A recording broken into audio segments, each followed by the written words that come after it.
ของส่วนตัวอ๋อของนี่คือตัวตัวเองอ๋อรถยี่ห้อหยังครับพระอาจารย์เชฟโรเลตโอ้ครับครับครับต่อไปกับเขาได้ขี้กับใครกับมุดไปที่โอ้ครับมันก็ไข่แล้ว อยู่กับประทัดป้องบ่เดียวนี่บ่ครับผมลงมาทางใต้พระอาจารย์อันอันเจ้าจะได้อยู่บ่รถเก่งจริงเออเอาเลยน้องคนแรกนี่ว่าดีนะเฮ้ยอ้าวก็ตัวเจ้าหยังก็เคยปันก็เคยตัวเจ้าเฮ้ยเท่าไรนี่ราคาเท่าไรน่ะบ่ได้ราคาได้ฟรีได้ เอ้าดีนี่อ้าวไปตัวเลี้ยงเลยอยู่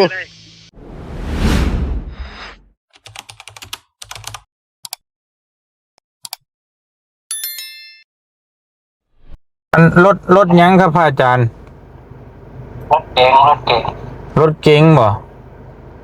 แล้วมันเป็นมือสองแล้วล่ะแต่ว่าใช้ได้อยู่แต่ซื้อมากกับว่าค่อยใส่นะซื้อมาจอดไว้ซื้ออ๋อได้ครับผมครับผม พระอาจารย์บ่ใช่บ่ใช่ครับบ่ใช่ครับบ่เป็นก็เลยบ่ใช่โอ้อ๋อเรียกว่าให้ออกตนญาติโยมอยู่หันเพิ่นครับแต่คันเรียกเขามาเขาก็เรียกเขาค่าอย่างนี้นะอ๋อไปครับเวลาถ้าพระอาจารย์สิไปนั่นไปนี่เลยจ้ะครับเฮ็ดจังไดครับเวลาพระอาจารย์สิไปสถานที่ต่างๆได้เฮ็ดจังไดครับสิไปจังไดบ่มีรถก็เรียกเขาคือเก่านั่นแหละถ้าว่าเป็นรถเขาคือเก่ามันรถที่อยู่เขากับรถเขาขับไปคือเก่าครับครับอยู่วัดใดครับพระอาจารย์อยู่จังหวัดใดก็ครับอยู่ไรเอ็ดอยู่ธงชัยพูดพารักอ๋อ101นี่เนาะครับบ่ไกลปานใดก็จะขันนั่นก็จะให้มากแน่มากอันนั้นมากยามแน่ได้ครับมีเวลาผมสิไปมีเวลาไหมครับได้ชื่อมากับพ่อไก่ดอกมามุกดาหารแล้วก็มาคำซอยแล้วก็มากุชินาไร่แล้วก็พ้นท้องกับแมนเลยอ๋อครับได้ครับได้ครับเดี๋ยวเอารถให้ทีมงานครับไปงานสิบ่โอ้ยเป็นยังไงเนาะเห็นข่าวน้องเงินนั่งแกแล้วคือลิตรโทนคัดเขียวไปให้กับย่านมีปัญหาเรื่องเงินซื้อน้ำมันนะใครก็ครับผมมีอาชีพฮะอันแก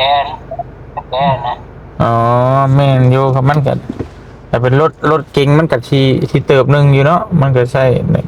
มันก็ต้องมีค่าใช้จ่ายอยู่นั่นแหละก็คือว่ารถยี่ห้อหยังครับอาจารย์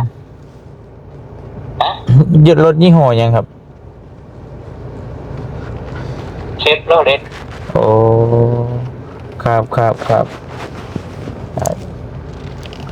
โอเคครับเดี๋ยวจังใดครับผมชี้แจงทั้งเพิ่นทีมงานไปอีกเทื่อนึงเด้อครับเด้อ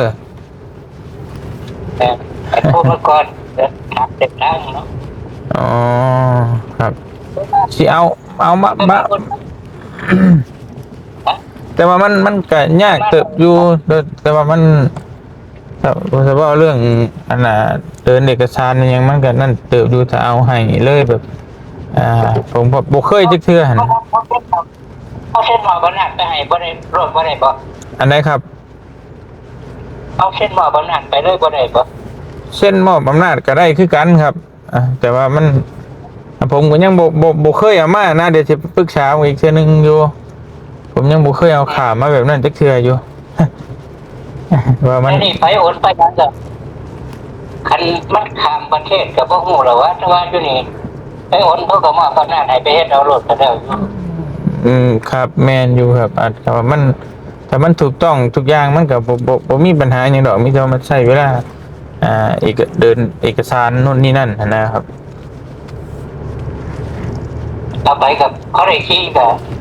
ใครกับมุดไปที่โอ้ครับมันก็ไข่แล้วรถเก่งมันก็ไข่ก็ว่าจะใช่อยู่ มันก็สะดวกสบายอยู่เนาะ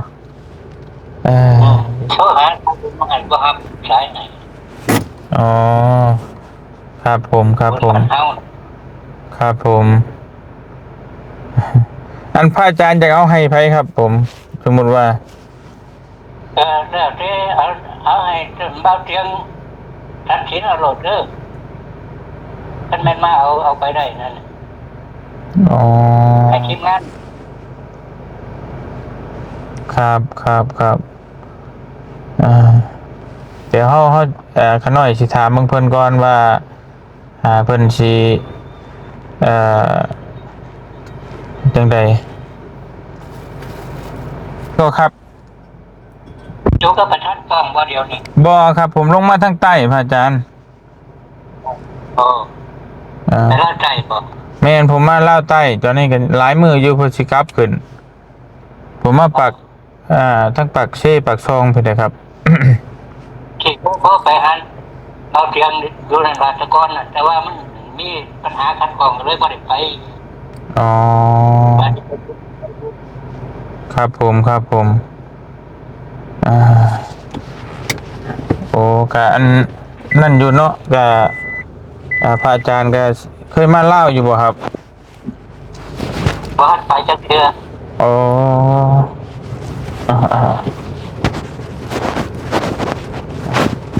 ต้องพระอาจารย์เพิ่นจะอันเอา ผมไปอีก รถให้ ขึ้นรถตู้หยุดขึ้นรถตู้อยู่หน้าบ้านมีรถละก็ไปลงมุกรถเลยอันได้ไปก็ได้ อ๋อครับผมครับผมอ๋อแต่ว่าทั้งรถนี่เป็นของวัดแม่นบ่ครับ พ่อแม่ของส่วนตัว อ๋อของ นี่ก็คือตัวเอง อ๋อ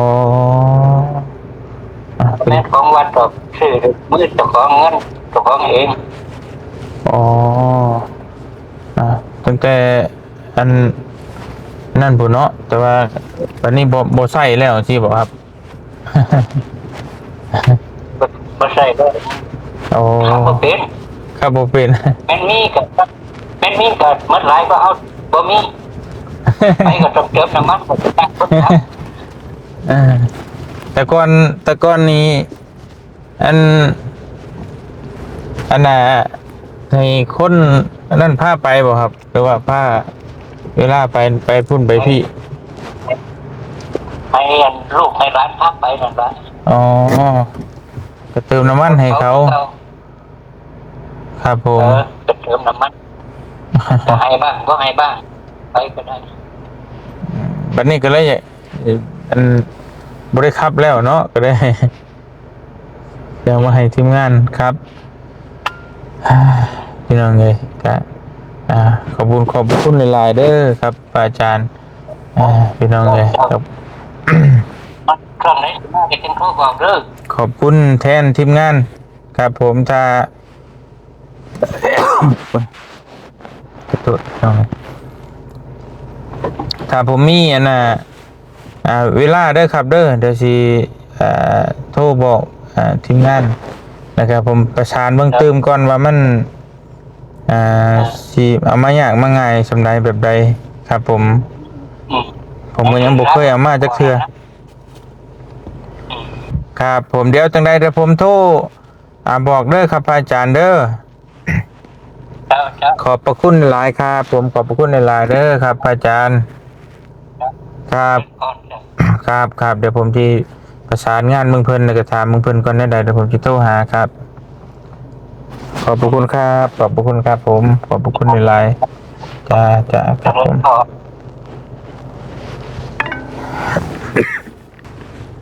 พี่น้องเดียวบ่เตียงสิโทรหาทั้งคุยกับทีมงานก่อนเนาะกราบทักทายสบายดีพ่อแม่พี่น้องเบิดสุขุทุกคนพี่น้องเลยเพราะว่าชีวิตในและก็ต่างประเทศเนาะก็ยินดีต้อนรับเข้าสู่ช่องบ่เตียงทองชาแนลคือเก่าพี่น้องเลยมื้อนี้ก็ ทั้งพระอาจารย์เพิ่นโทรมาหาว่าซั่นพี่น้องเลยบอกว่าอยากเอารถเนาะอยากมอบรถให้ทั้งทีมงานโดยจะให้ประธานป้องนี่ก็ได้ว่าซั่นพี่น้องเลยรถเก๋ง คันหนึงเป็นรถมือสองเพิ่นซื้อมาไว้ใช้แต่ว่าตอนนี้เพิ่นก็อายุหลายแล้วก็บ่ได้ใช้เพิ่นขับบ่เป็นเพิ่นว่าเห็นทีมงานขับรถจักรคนที่บ่มีรถใหญ่นะมีรถยนต์เพิ่นว่าเห็นบ่ตูนก็ขับรถจักรมอเตอร์ไซค์ลำบากแล้วก็มีแต่ว่าเพิ่นถามว่าเรื่องเฮ็ดเอกสารเป็นแบบใดเอาข้ามเอาเอาเมื่อแบบใดมันยังยุ่งยากบ่ว่าซั่นถ้ามันบ่ยุ่งยากก็ข้ามไปเอาเพิ่นอยู่101พี่น้องเห็นเนาะอยู่101นี่ก็บ่ไกลดอกจากมุกดาหารไปก็7-80กิโลนี่แหละประมาณนี้พี่น้องแล้ว ทางบ่เตียงก็สิปรึกษาเบิ่งทางผู้เพิ่นมีความรู้ก่อนว่ารถข้ามมาเนี่ยมันต้องใช้จังใดแบบใดแล้วก็มันต้องเดินเอกสารหยังแน่เนาะก็แน่นอนแหละพี่น้องมันเพราะมันต้องถ้าสิเอามาอยู่ลาวเลยครับต้องเฮ็ดใหม่อีกหรือบ่เฮ็ดใหม่มันก็ต้องเดินเรื่องเอกสารแล้วมันเป็นรถถ้ามันเป็นของไทยแหละถ้าต้องเที่ยวไปต่อมันเป็นทะเบียนไทยเด้มาใส่อยู่ลาวอาจจะเดือนนึงไปต่อเท่านึงหรือจังใดประมาณนี้แหละถ้าย้ายมาเป็นของลาวแล้วนี่มันก็ต้องเฮ็ดใหม่พี่น้องก็แพงเติบอยู่ต้องเสียภาษีใหม่หยังใหม่อีกเนาะพี่น้องเนาะ ก็เบิ่งอีกเชื่อนึงพี่น้องเห็นจังว่ากันเนาะเดี๋ยวอันน่ะสิคุยปรึกษาหารือเบิ่งก่อนพี่น้องว่าสิเป็นจังไดเนาะไปมีแต่ว่าทั้งบาเตียงก็สิลงไปหาน้องสารีเพิ่นก่อนเดี๋ยวจังมาคุยกันต่อพี่น้องดึงรถดึงลาเนาะไป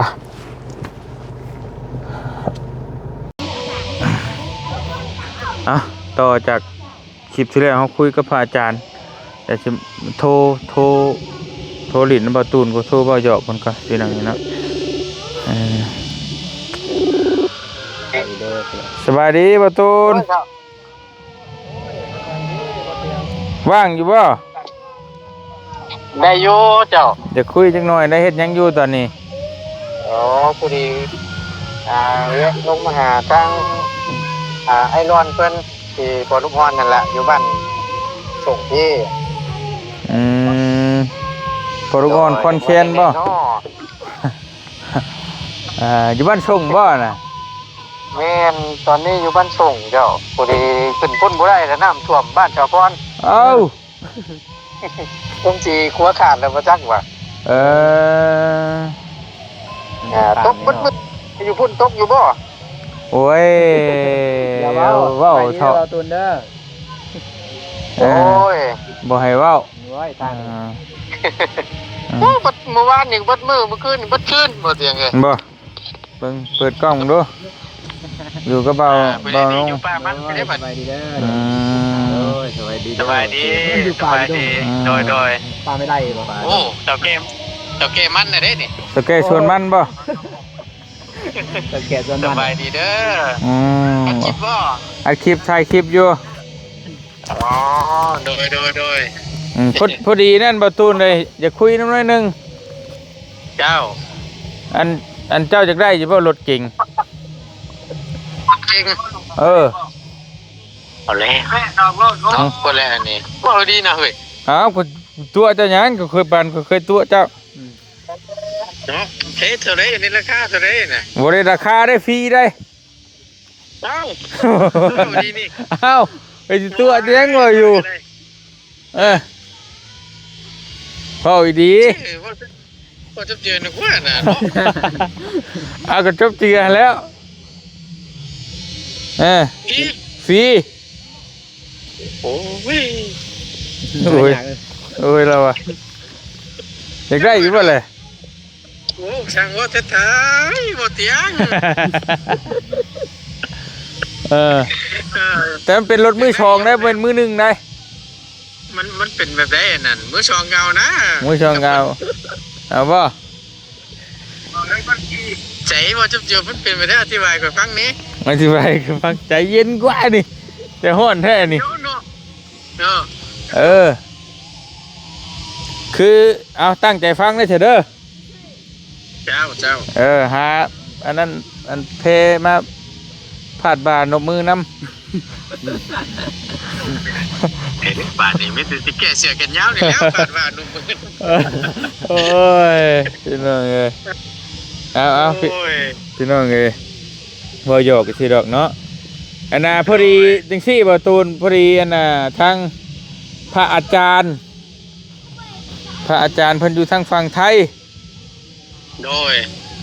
แล้วบัดนี้เพิ่นอยู่จังหวัดร้อยเอ็ดนี่เพิ่นว่าเพิ่นมีรถเก๋งคันหนึง เจ้า เพิ่นก็อายุเฒ่าแล้วแต่เพิ่นก็บ่ได้ขับบ่ได้หยังเพิ่นว่าบ่ได้ใช้มันเลยนะบ่ได้อันนั้นมันแหละเพิ่นว่าอยากให้ค่อยๆนี่เอาไปให้ทีมงานแน่ไปให้ประตูนแน่ว่าซั่นผู้ที่ยังบ่มีรถนั่นโอ้ยสาธุหลายๆเด้อ เสียถือ สาธุแต่ว่าต้องแต่ว่าเพิ่นว่าบ่จักความสิเอาข้ามไปบ่จักความสิแล่นจังได๋เด้อเพิ่นว่าถ้าเป็น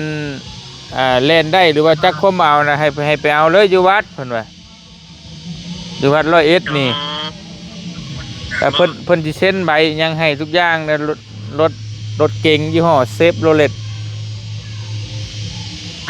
เห็นจังได๋ที่ต้องไปเอาน้องบ้านนี่เนาะคุณเจ้าคือเก่ากันแล้วจังซั่นเด้อเฮ็ดแล้วเตียงค่อยบ่เคยจักเทื่อ ข้อยก็บ่จักคือเก่าแล้วข้อยก็บ่จักคือกันข้อยก็เนาะข่อยยังบ่ฮู้ซ้ำบาดนี้ในการที่นำรถข้ามนู่นนี่นั่นนี่โดยเพิ่นว่าไปเอามาใช้เลยเพิ่นว่าเป็นพระนะเพิ่นบ่ได้ใช้รถใช้ล่างดอกแต่ว่าเผื่อมันใครกลัวขี่รถจักรว่าซั่นนะโดยโอ้ยเป็นการดีอย่างยิ่งนี่แหละบ่เตียงเอ้ยเอาเว้าตามชื่อได้บ่เตียงเนาะโดยก็เพิ่นว่าประมาณนั้นนะเพิ่นโทรมาแจ้งบางใดนี่แหละเพิ่นโทรมาว่าเพิ่นเห็นอีตนขี่ตากแดดตากฝนเพิ่นว่าแต่ว่ามีแต่ให้ไปเอาแต่ว่ามันอันนั้นแล้วก็เอามาขี่มาใช้เพิ่นว่าอันมันต้องมีใบอย่างนี้เนาะเห็นนำอันนี้ข่อยยังบ่จักตัวนี้ข่อยก็ยังบ่ฮู้เพราะบ่เคยเอารถข้ามจักเทื่อเด้โดยแต่มันสิมีอยู่แม่นมันเพราะว่าเอามาเป็นเจ้าของเป็นคนลาวน่ะมันก็ยากอยู่แต่ว่ามันเจ้าของเพิ่นน่ะ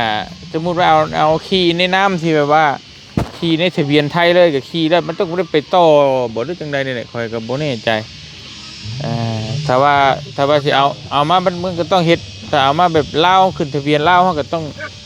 ก็หลายเติบมันแหละเบิดหลายเติบมันน่ะโดย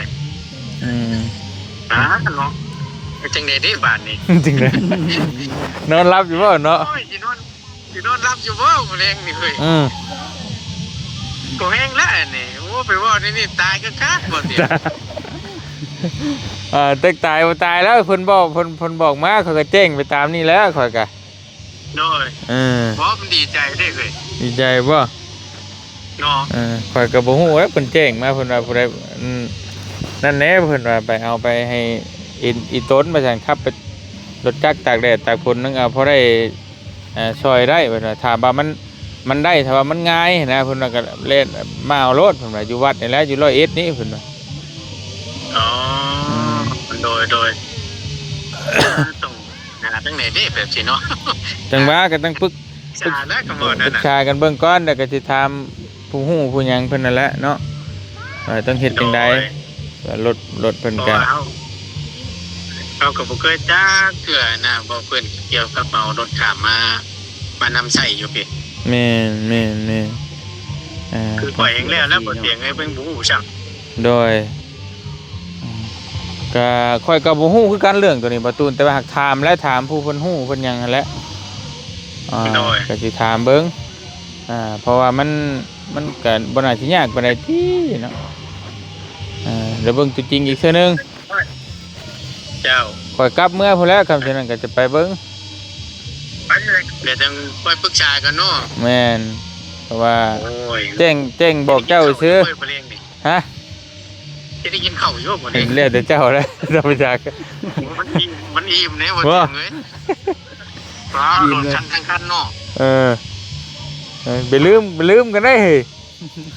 ขี่รถเก่งเนาะ บ่ลืมแล้ว ขี่รถเก่งปัดพุ่นใจโบกแล้วบ่จอดแล้ววะเจ้าไปจะดึกค้อนตามหลังเออ เออว่าคำมันได้กับสาธุแล้วเนาะก็ดีใจน้ำตั้งไข่ก็ได้ดี โด ใจ ย ได้ โดย เป็นทั้งพระอาจารย์บ่ พระอาจารย์เพิ่นอยู่วัดอยู่บ้านนี่แหละคือพระอาจารย์อันนี้แหละอันคือบ้านเฮานี่แหละเพิ่นน่าจะเป็นเจ้าอาวาสบ่รู้จังได๋ข้อยก็บ่ได้ถามคักแต่ว่าเพิ่นเห็นเบิ่งมาแตะโดนแล้วว่าซั่นก็ได้อีตนเพราะว่าเพิ่นก็บ่ได้ขับรถขับล่างหั่นนะตอนนั้นเพิ่นสิไปหั่นไปนี่ก็มีแต่ให้ออกตนญาติโยมพาไปว่าซั่นเพิ่นก็เลยคิดเห็นเพิ่นเลยจะให้เอาไปขับเลยว่าซั่น โดย บ่ได้ไปขับไปเวียกไปงานน่ะแต่ปัญหามันสิเฮาเอาสิเดินเรื่องเดินหยังเอาข้ามมาอยู่แล้วมันก็เป็นยากเติบอยู่แต่ก็แม่นแต่เฮาก็ต้องถามเบิ่งผู้ฮู้แล้วกับคอยถามเบิ่งไป เจ้าครับถือไปนี่เด้อถือโทรศัพท์ไปนี่ไปคุยกับบ่เตียงก็จังหน่อยบ่เนี่ยสิผู้พาออกแต่ป้ามันออกไป ยุ่งบ่ครบบ่ ก็กูเอา เรื่อง เฮ็ดได้ฝนตกก็ยังเก่งกว่าก็ได้ฝนตกได้อยู่นั่นน่ะ เอาอยู่ใช้บ่ตก ตกคือกันเนาะ อ๋อเจ้าก็เบิ่งบ่ บอกว่าทั้งใดเนาะแสดงว่าตกตัวฟ้าตัวนั่นอยู่เด้นี่เนาะ โอ้ยอยู่ใต้แห่งตกตลอดอยู่ใต้น่ะ อยู่พี่ก็คือการบ่เตียงอยู่จังบ้านเฮาก็ได้ นี่บ้านเฮาก็ตกเนาะ ตกเมื่อคืนนี่ก็ได้มื้อนี้ก็แต่ว่าเบิดมื้อพุ่นล่ะแต่เช้าพุ่นน่ะจนค่ำกักนี่น่ะ โอเคฉะนั้นมีแต่ว่าประมาณนั้นแล้วข่อยก็สิบ่เว้ายาวดอกยันเจ้าอยากไปเฮ็ดเวียกเฮ็ดงาน โดย เด็กโทรแจ้งเจ้าโดย อาจารย์เนาะ โดย อวยพรล่วงหน้าทั้งบ่ต้นเขาเว้ยหยังก็มีแต่ขอบคุณเด้อทั้งพระอาจารย์เด้อเนาะที่มีเมตตาที่อยากจะนำสิ่งของหรือว่ารถเนาะมามีแบ่งมาให้ใช้ก็ขออนุโมทนาบุญนำเด้อพระอาจารย์เด้อขอให้สุขภาพร่างกายแข็งแรงอายุมั่นขวัญยืนเด้อสาธุเด้อเนาะดวงหน้าก่อนให้ได้ปล่อยก็ได้ ของใหญ่เลยเด้อตัวนี้ของชิ้นใหญ่เลยนี่ ครั้งแรกในชีวิตก็อีกแล้ว โอ้ จริงๆว่าจะ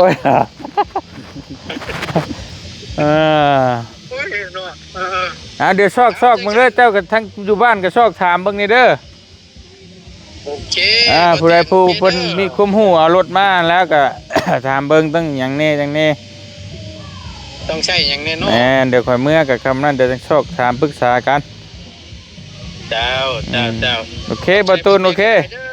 โดยโดยสบายดีเด้อพี่น้องเด้อ สบายดี สบายดีสบายดีเด้อ